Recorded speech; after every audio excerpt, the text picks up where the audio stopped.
All right, you guys, let's talk a collision and then we'll talk about Battle of the Belts. Now, first, we have our opening match, Bryan Danielson versus Andrade El Idolo. I was actually surprised to see that they were opening the show, but by the time the show was over, I think I realized why they did what they did. We'll talk about that in a minute. Now, they have what I believe is match of the night in between both shows. These two guys are so great. And you know what? Andrade, since he's been back with AEW, he has been on a freaking roll. Every match he's had so far has been very, very good. And up until his match with Jay White, he did have a winning streak. And then he had his match with Bryan, and I'm pretty sure you guys know where that went. He did lose the match, but we got a chance to really see Bryan bring out the best out of Andrade. And this dude is so smooth in the ring. Like Andrade, I feel like what we're seeing with him is a warm up.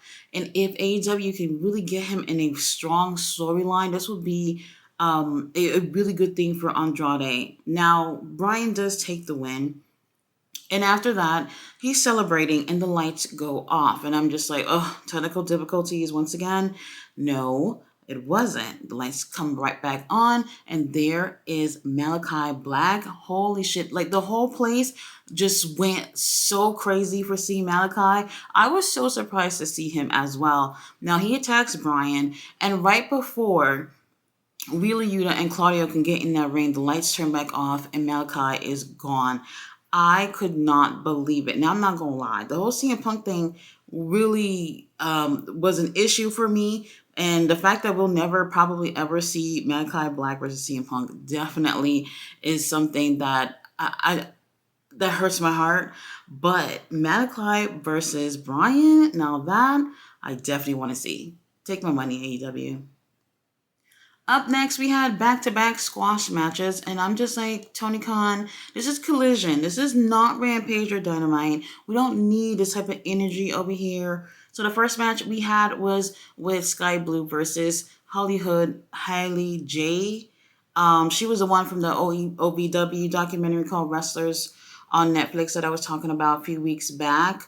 I was surprised to see her here. She actually missed an opportunity to do WWE tryouts a few weeks ago.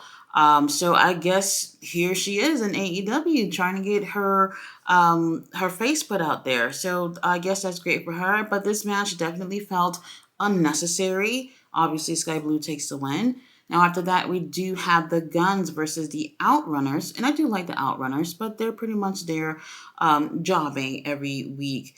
Now, this went a little bit longer compared to other squash matches, but the Guns end up winning. And I just feel like this is unnecessary. We could have saved this moment for something else of importance. Now, something important does happen. Once again, we do have Jay White who comes out and he has the triple B. How dare you still have the triple B?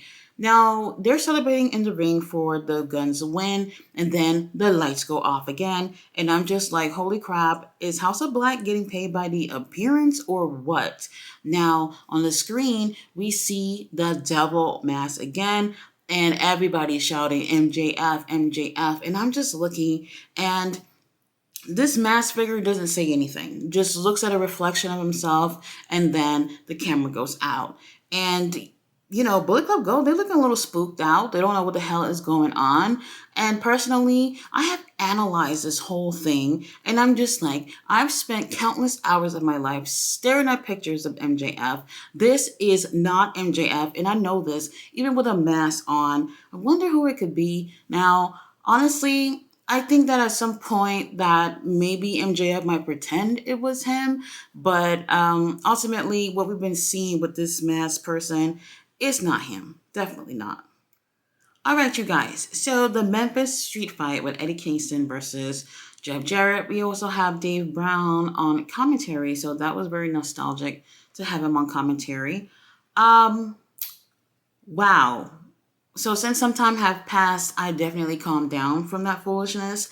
To be honest with you, I knew it right from the jump that Jay Lethal and Friends was going to get involved. Obviously, it's a Memphis Street Fight, no DQ situation, so I knew it. But the amount of time that this was just a 5-on-1 match was just absolutely ridiculous to me. Karen Jarrett was all up in this mess. Like, what is going on here? I could not enjoy this. I don't know about other people who've seen it. I just could not enjoy this because it just seemed like right off the bat that there was just no way Eddie Kingston was going to win this. Now, I don't care if Eddie Kingston was going to win or not, but you want to give something entertaining. And it's gotten to the point where there's not one time that I can think of where we had this group of people, Jay Lethal and friends, getting involved in each other's matches, and it felt good and it felt entertaining. There's not one match where it actually felt like, yeah, this makes sense. This is cool. No, it wasn't. Now, obviously, since this was 5 against 1, Eddie Kingston lost. So now we have Jay Lethal, who has won his title shot against Eddie Kingston for the Ring of Honor World title. I don't mind Jay Lethal getting in this picture. I actually wanted this for a long time. I've been saying this for a long time. And we're finally getting it. And I'm really hoping things change. This thing was just, I mean, a mess, an absolute mess. And I keep thinking, who back there is co-signing for these type of foolishness? It's like, who wants to see this stuff? It really doesn't make any sense. I understand if they had interfered at the end just to make sure that Jay Lethal would have gotten his title shot, sure. But the whole fucking thing, I couldn't get behind this. I hated it. All right, you guys. So up next, we had Miro versus Action and Andretti. I honestly thought this was going to be another squash match, and I was going to be like, you know what? I might turn off the damn TV if this is a squash match. Lucky for you guys, it wasn't. Now, I can't say that I actually enjoyed this match or didn't. It just felt like, whatever. This was a beatdown. However, Action Andretti did get a couple of moments here and there so he can have his moment and shine in this match. But I don't know if anybody who saw this was really paying attention to CJ Perry, who's ringside watching. She would be smiling and giggling here and there. This was almost like she was enjoying this, seeing her husband in this type of situation. She kind of like in a manipulative type of way, like she enjoyed seeing her husband kind of fighting for her. And let me just say that there's a lot of bitches out there that's like that. Like they will start some trouble just so that their man could be out there on the fence about them. And that's kind of what I picked up on watching this match. Now, Miro obviously takes the win with a game over. And like I said, it wasn't bad, but I just didn't really gravitate towards what they were doing. But I see where they're going with the storyline. Later on, during Battle of the Belts, Lexi is going to interview Andrade, and here comes CJ Perry offering her manager services to him, and she even calls him handsome. And then when she leaves, Andrade is acting like he don't understand English, because if he understands, that translates to Miro will whoop your ass if you take my services. So, I wouldn't be surprised if that's what we end up seeing next, Miro versus Andrade. If that happened, that's going to be a very, very interesting matchup. I don't know who exactly would take the win out of those two, but it looks like it possibly would have been Miro. Up next, we had FTR and Tag Team Action versus, I didn't even catch their names, I'm not going to lie. It happened so quickly.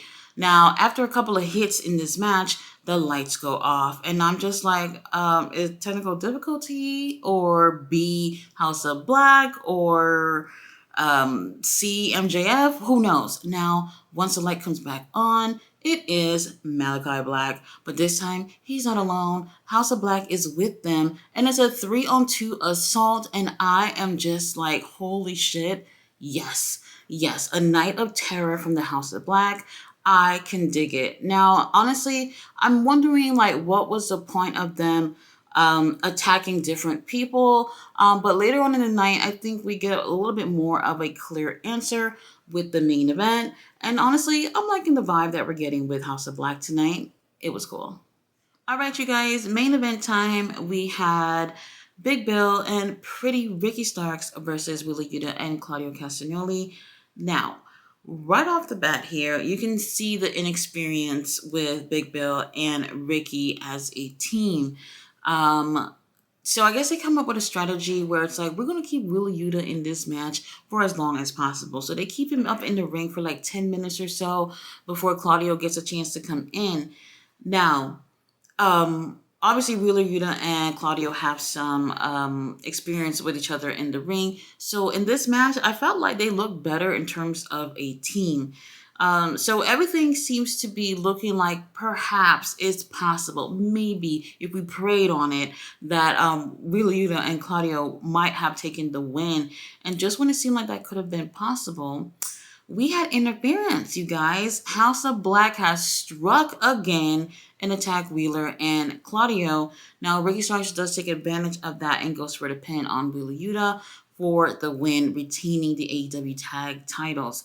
And then here's Wheeler Yuta laying down flat on the damn mat like a gingerbread. And I'm just like, what's going on here?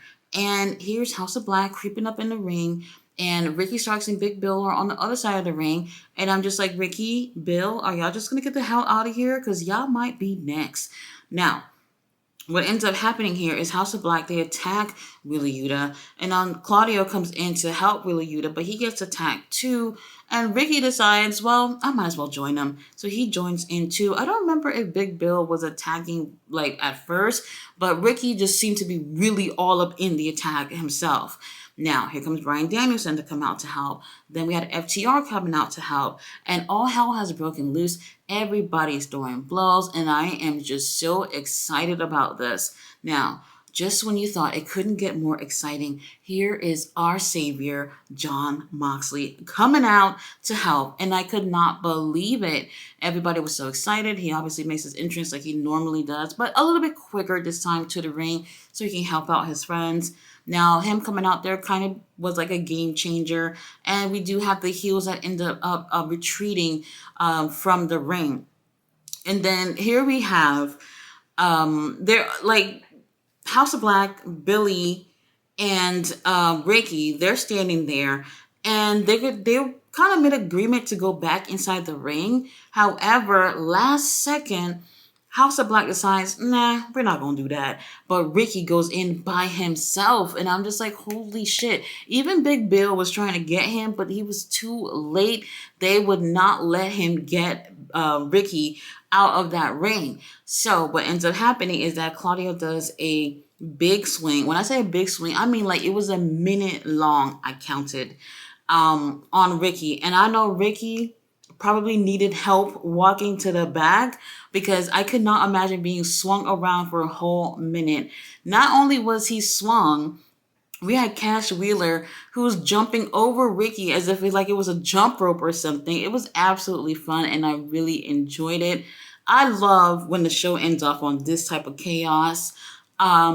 It just felt right, especially with the House of Black. I know for a while we've been like trying to figure out like what the hell they doing with the House of Black, but tonight things felt right with seeing the House of Black in this type of situation, basically attacking anything that moves. And I'm so interested to see what's going to happen here. I absolutely love it. Now, we did have another show after this, which is Battle of the Belts. So let's get into that.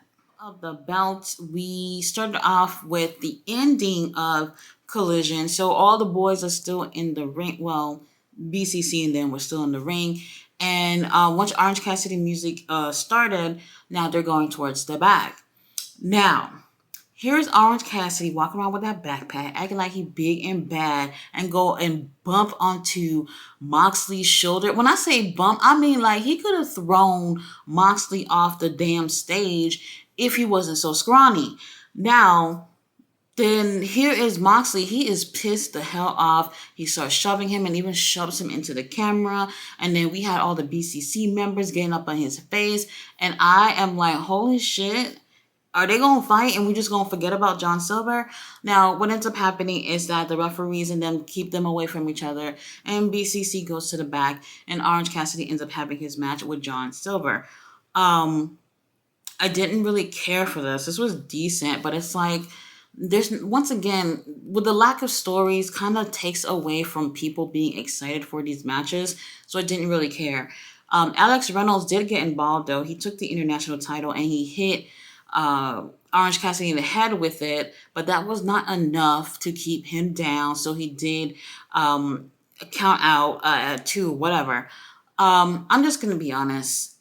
Well, I was disappointed that John Silver did not take advantage of Orange Cassidy holding onto his back the whole damn time. Like Orange Cassidy back is still hurting, and every few seconds he have his hand on his back and he's showing his vulnerability. And John Silver does not really take advantage of that. I just don't understand. Anyway, Orange Cassidy does end up retaining. And later on, we had Orange Cassidy who did a interview with Lexi, and he's like, "Look, I don't give a damn about Willa Yuta.